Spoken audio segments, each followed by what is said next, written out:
Hello everyone, and welcome to the Skeletal Systems segment of the National EMS Academy's online EMT program. Here's what I'm going to cover, and what I'm not going to cover in this lesson. We're going to review the functions of our skeletal system, the basic anatomy of bones and joints, and the two basic divisions of the skeletal system. I will not cover all the bones or joints in the body. This information is available in your text, and you should know it for testing purposes. Let's start by reviewing the functions of our skeletal system.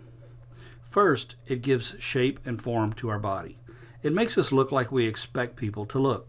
Upright posture, straight limbs, stuff like that.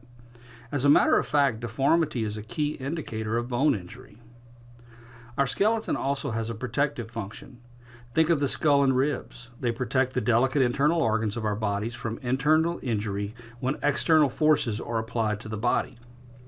Movement is another function. Our bodies, along with our muscles, interact in such a way that allows us to walk, gesture, or shoot a jump shot. Without bones, we would just be a big pile of meat on the floor. Next is mineral storage. You may not have thought of this one before, but our bones are a mineral bank from which we can make periodic withdrawals. Most people know that calcium is a principal component in bones.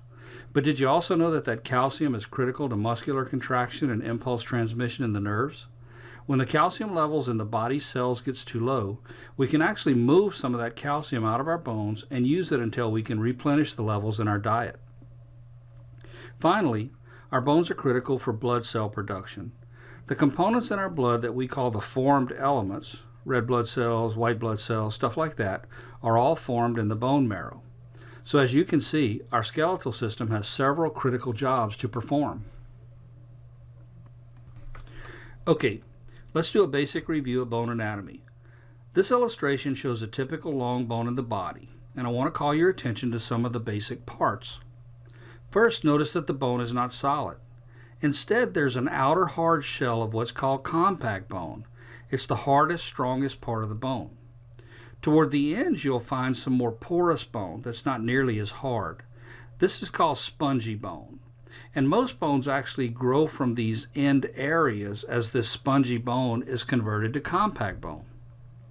In the center is the marrow cavity. This is the location where we produce our red blood cells and white blood cells and those type of things. Now, if blood cells are made inside the bones, they must have a way to get out, right? Well, there are numerous blood vessels going into and out of bone. The significance of this is that bones bleed when they're injured. The large thigh bone, the femur, for example, can bleed enough to place a patient in shock. An interesting side note is that paramedics can access this marrow cavity in emergency situations.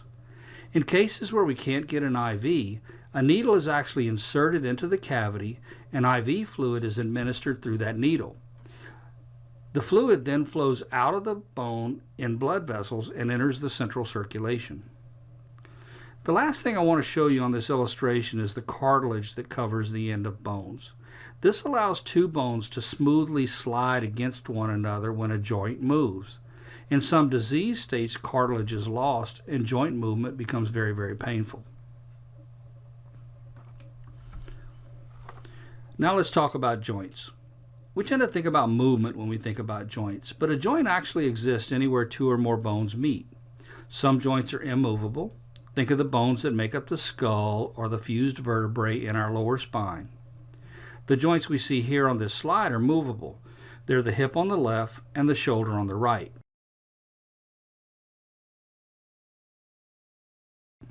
The hip joint is composed of the upper femur and the pelvic girdle. These bones are held together by ligaments. The shoulder joint, as you can see, is much more complex. Notice that it's made up of three bones: the humerus, the scapula, and the clavicle.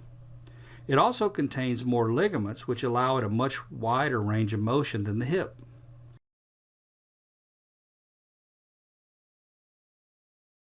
One last tidbit here. When a ligament is overstretched or torn, we call that injury a sprain. And I'd be willing to bet that most people here have had a sprain sometime in their life. Now let's wrap up by discussing the two basic divisions of the skeletal system. There are the axial skeleton and the appendicular skeleton.